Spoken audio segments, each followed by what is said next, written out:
بسم اللہ الرحمن الرحیم۔ شروع اللہ کے بابرکت نام سے جو بڑا مہربان اور نہایت رحم کرنے والا ہے۔ آج کا وظیفہ میں خاص طور پر ان بہنوں اور ماؤں کے لیے لے کر آیا ہوں جو اپنے بھائیوں اور بیٹوں کو کامیاب ہوتا ہوا دیکھنا چاہتی ہے۔ یوں تو یہ وظیفہ کوئی بھی کر سکتا ہے، اپنے لیے، اپنے بھائی بہنوں کے لیے، اپنی اولاد کے لیے، لیکن کیونکہ والدین ہی دنیا میں وہ رشتہ ہے جو اپنی اولاد کو اپنے سے بڑھ کر ترقی کرتے ہوئے دیکھنا چاہتے ہیں، اس لیے آج کا یہ وظیفہ میں خاص طور پر ان ماؤں اور بہنوں کے لیے لے کر آیا ہوں جو اپنے بیٹوں کو کامیاب دیکھنا چاہتی ہیں۔ یہ سورۃ الکوثر اور الحمدللہ رب العالمین کا چھوٹا سا وظیفہ ہے۔ اگر آپ اسے روزانہ کا معمول بنا لے گی، انشاءاللہ آپ اپنی اولاد کو کامیابی کی بلندیوں پر دیکھیں گے۔ انشاءاللہ دنیا آپ کے بیٹے کی قسمت پر رشک کرے گی، اس کی مثالیں دے گی۔ جو لوگ زندگی کے ہر میدان میں اپنے اولاد کو کامیاب دیکھنا چاہتے ہیں، وہ آج کا یہ وظیفہ لازمی کیجیے۔ انشاءاللہ اس وظیفے کے فضائل و بابرکت کی وجہ سے اپنے بیٹوں اور اپنی اولاد کو دنیا کے ہر معاملے میں ترقی کی منزلیں طے کرتے ہوئے پائیں گے۔ ناظرین، یہ اتنا تیز اثر والا وظیفہ ہے کہ فوراً بارگاہ الہی میں پہنچ کر آپ کی دعا قبول کرواتا ہے۔ یہ وظیفہ زندگی کے ہر مسئلے کے حل کے لیے کافی ہے۔ اگر کامیاب زندگی گزارنا چاہتے ہیں تو اسے لازمی کر لیجیے۔ جو لوگ دنیا کے تمام مسائل سے تنگ آ چکے ہیں اور اپنی اولاد کی وجہ سے پریشان ہیں، ان سے گزارش ہے کہ وہ دنیا جہان کے تمام کام چھوڑ کر یہ وظیفہ ضرور کر لے۔ یہ خاص وظیفہ ہے جس سے پڑھنے والا رب کعبہ کو راضی کر لیتا ہے، اور جس بندے سے رب راضی ہو جائے اس کی ہر مشکل، پریشانی اور تنگ دستی دور ہو جاتی ہے۔ سورۃ الکوثر اور الحمدللہ رب العالمین کے کمالات ہر کوئی جانتا ہے۔ اگر کوئی نہیں جانتا تو آج یہ وظیفہ بتائے گئے طریقے سے ایک بار کر کے دیکھ لیجیے۔ میں شرطیہ کہتا ہوں، آپ تمام وظائف بھول جائیں گے، صرف ایک بار پڑھنے کی دیر ہے۔ آج تک جس کسی کو یہ وظیفہ بتایا، جس کسی نے پڑھا، رب نے اسے بے شمار رحمتوں اور برکتوں سے نوازا ہے۔ یہ وہ وظیفہ ہے جس سے انشاءاللہ آپ کی تمام پریشانیاں ختم ہو جائے گی، اور اس عمل کی برکت سے آپ کی اولاد کی تمام پریشانیاں دور ہو جائے گی، اور انشاءاللہ آپ کی اولاد دن دگنی رات چوگنی ترقی کرے گی۔ ایک بار کا واقعہ ہے، ایک صاحب حضرت علی رضی اللہ تعالی عنہ کی بارگاہ میں حاضر ہوا اور عرض کیا، میں تنگ دست ہوں، گھر کے حالات خراب ہیں، بیٹے کا کاروبار نہیں، اور وہ رزق کی وجہ سے پریشان ہے۔ تو حضرت علی رضی اللہ تعالی عنہ نے فرمایا، جاؤ استغفار کرو۔ پھر ایک دوسرا شخص آیا اور کہا، میرے گھر میں پریشانیاں ہیں۔ حضرت علی رضی اللہ تعالی عنہ نے اس سے بھی فرمایا، جاؤ استغفار کرو۔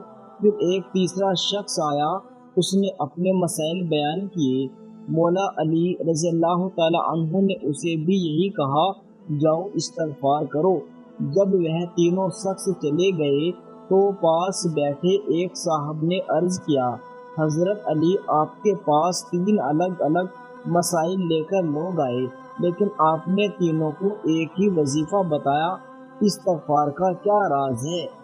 حضرت علی رضی اللہ تعالی عنہ نے فرمایا، ہماری تباہی اور بربادی کی سب سے بڑی وجہ ہمارے گناہ ہوتے ہیں۔ اگر کسی کا رزق تنگ ہے تو وہ بھی توبہ کرے، اگر پریشانیاں جان نہیں چھوڑ رہی تو توبہ کرے، اگر کسی پر آزمائش آتی ہے تو توبہ کرے، اگر گھر میں فاقے اور غربت ہو تو توبہ کرے۔ توبہ استغفار رب کو راضی کر لیتی ہے۔ جب رب راضی ہو جاتا ہے پھر بندے کو مانگنا نہیں پڑتا، اسے غیبی خزانوں سے دیا جاتا ہے۔ حضرت علی رضی اللہ تعالی عنہ نے آگے فرمایا، جب کبھی آپ پر مشکل وقت آ جائے تو استغفار کرو۔ اگر انسان سے جانے انجانے میں کوئی ایسا گناہ ہو جاتا ہے جس کی وجہ سے وہ رب کی پکڑ میں آ جاتا ہے، اور جب بندہ رب کی پکڑ میں آ جائے تو پھر دنیا کے کوئی جادو، جنات، وظیفے، اعمال کچھ بھی اس کے لیے فائدہ مند نہیں رہتے۔ جب تک بندہ اپنے گناہوں کی سچی توبہ نہیں کر لیتا وہ کامیاب ہو ہی نہیں سکتا۔ اس لیے سب سے پہلے اپنے گناہوں کی سچی توبہ کرنی ہے۔ ایک بات سمجھ لو، کامیابی کا ایک راز ہے اور وہ حضرت علی رضی اللہ تعالی عنہ نے ہمیں بتایا ہے۔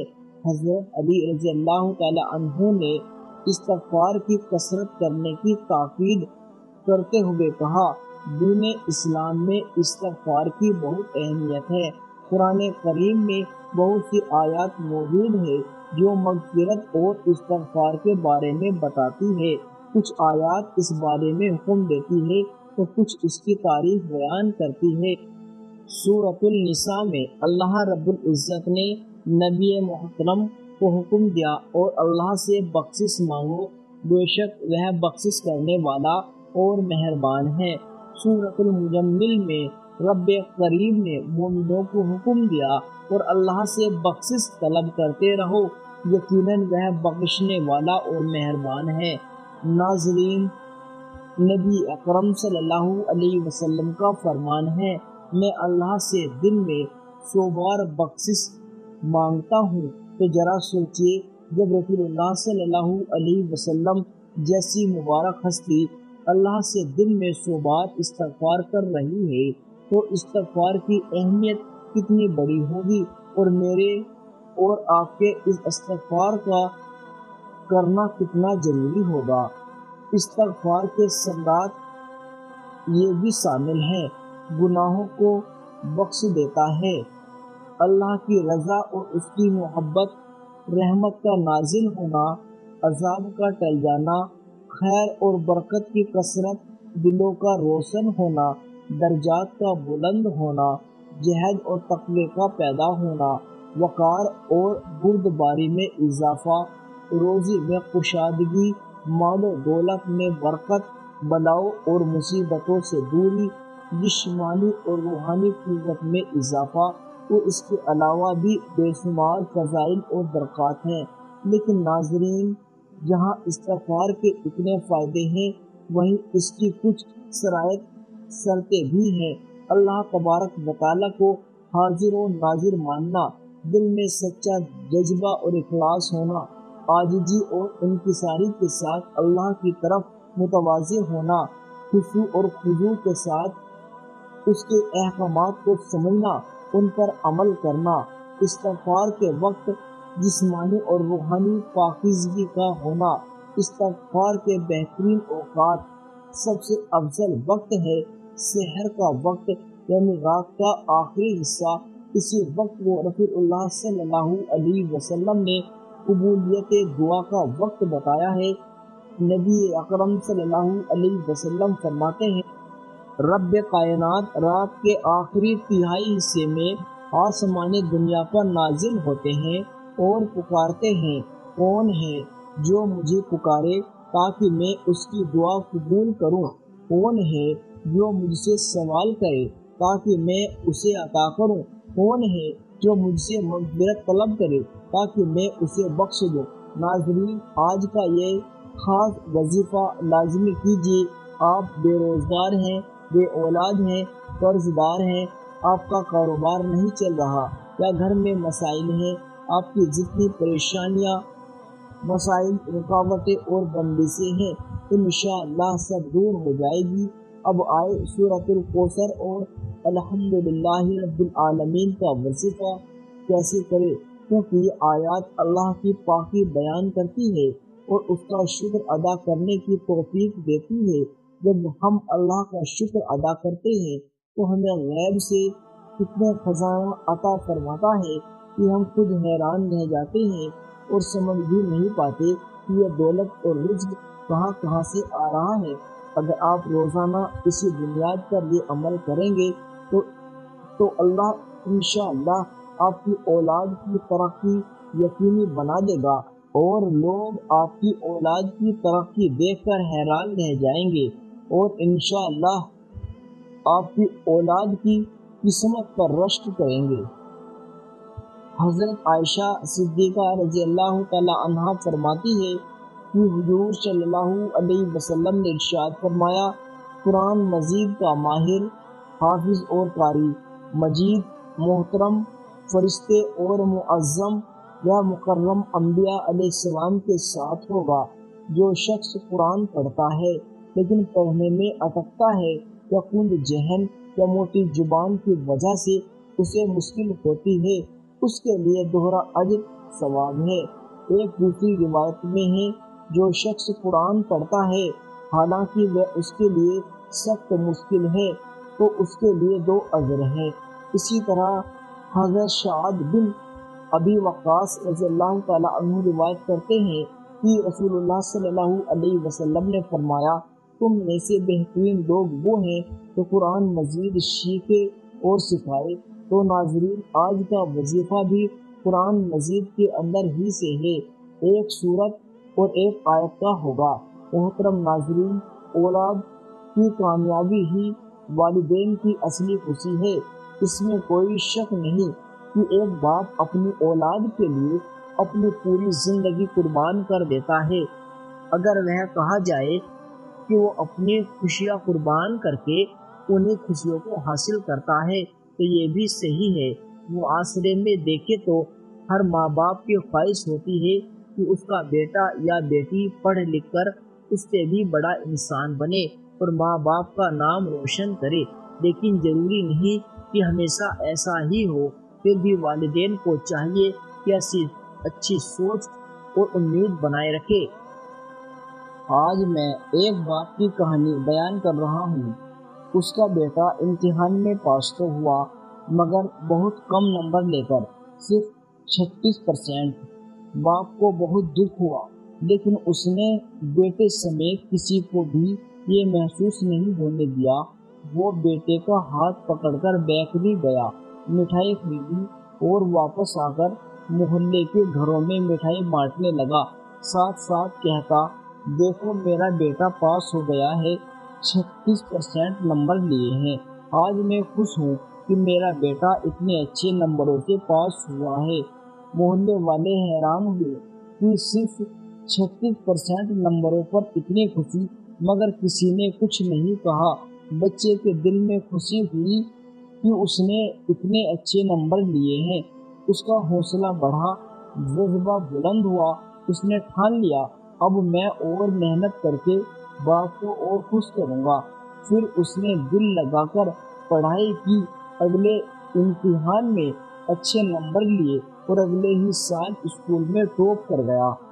اگر والدین اپنی سوچ بدلے اور بچے کو ڈانٹ ڈپٹ، ٹارچر اور طعنہ دینے کے بجائے حوصلہ دے تو بچے ذہنی طور پر مفلوج ہونے کے بجائے آگے بڑھنے کا جذبہ رکھتے ہیں۔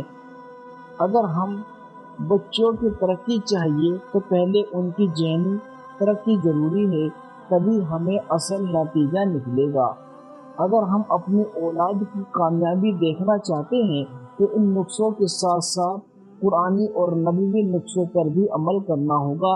ایسا ہی ایک قرآنی نسخہ، ایک قرآنی وظیفہ اب میں آپ کے سامنے بیان کرنے لگا ہوں۔ آپ نے کسی بھی نماز کے بعد یہ وظیفہ پڑھنا ہے۔ باوضو مصلی پر بیٹھ کے سب سے پہلے آپ کو اعوذ باللہ من الشیطان الرجیم اور تسمیہ بسم اللہ الرحمن الرحیم، پھر نبی کریم صلی اللہ علیہ وسلم کی ذات اقدس پر 3 مرتبہ درود پاک پڑھنا ہے۔ درود آپ کوئی بھی پڑھ سکتے ہیں، آسان اور مختصر۔ صلی اللہ علیہ وسلم، صلی اللہ علی محمد، یا پھر نماز والا درود یعنی درود ابراہیم۔ یاد رکھیے درود ابراہیم کی فضیلت سب سے زیادہ ہے اور ہمارے آقا صلی اللہ علیہ وسلم بھی تمام درودوں میں اسی کو سب سے زیادہ محبوب رکھتے تھے، اس لیے کوشش کرے اسی کی تلاوت کرے۔ درود پاک پڑھنے کے بعد عاجزی کے ساتھ اپنے مقصد کی نیت کیجیے۔ مقصد چاہے جتنا بڑا ہو، یہ مت دیکھیے کہ ناممکن ہے، بلکہ یہ دیکھیے کہ آپ جس ذات سے مانگ رہے ہیں اس ذات سے جو عرش الہی کا مالک ہے، تمام خزانوں کا مالک ہے، جس کے قبضہ قدرت میں دونوں جہانوں کے بادشاہت ہے، اور پھر وہ ہر چیز پر قادر ہے۔ اگر آپ اپنے اولاد کی ترقی اور کامیابی چاہتے ہیں تو نیت کرے، میں اپنے بیٹے یا بیٹی کے لیے یہ وظیفہ کر رہا ہوں یا کر رہی ہوں۔ اگر آپ کی کوئی اور حاجت ہے یا پریشانی ہے تب بھی یہ وظیفہ پڑھ سکتے ہیں۔ نیت کرنے کے بعد وہیں بیٹھے رہے، آنکھیں بند کرے، پورے توجہ اور دل سے وظیفہ شروع کرے۔ درود پاک پڑھ کر جو بھی دعا اور وظیفہ کیا جاتا ہے وہ قبول ہوتا ہے، کیونکہ اللہ اس عبادت سے بہت خوش ہوتا ہے، اور کہا جاتا ہے کہ تمام عبادتوں میں سب سے افضل عبادت درود پاک پڑھنا ہے۔ اس کی قبولیت میں کوئی شک نہیں، کیونکہ اس میں رب کی رضا ہے۔ وظیفہ کا طریقہ سن لیجیے۔ تعوذ اور تسمیہ پڑھ کر 3 بار درود پاک پڑھ لے، پھر ہاتھ کی انگلیوں پر یا تسبیح پر 100 بار پڑھے۔ الحمدللہ رب العالمین۔ اسے پڑھتے وقت روتے تڑپتے سسکتے ہوئے اللہ سے دعا کیجیے۔ یقین رکھیے اللہ تبارک و تعالیٰ آپ کی نسلوں کو آباد کر دے گا، گناہوں کی پکڑ سے رہائی دے گا، رزق میں برکت دے گا اور پریشانیاں دور کر دے گا۔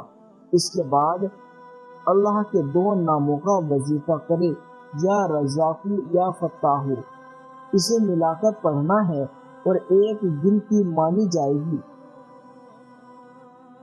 اس طرح 11 مرتبہ پڑھے، یا رزاق یعنی اے رزق دینے والے، اے مشکلوں کو حل کرنے والی ذات، یا فتاح یعنی اے کامیابی دینے والے۔ پھر آخر میں سورۃ الکوثر کو 3 بار پڑھے اور آخر میں وہی درود پاک 3 بار پڑھے جو شروعات میں پڑھا تھا۔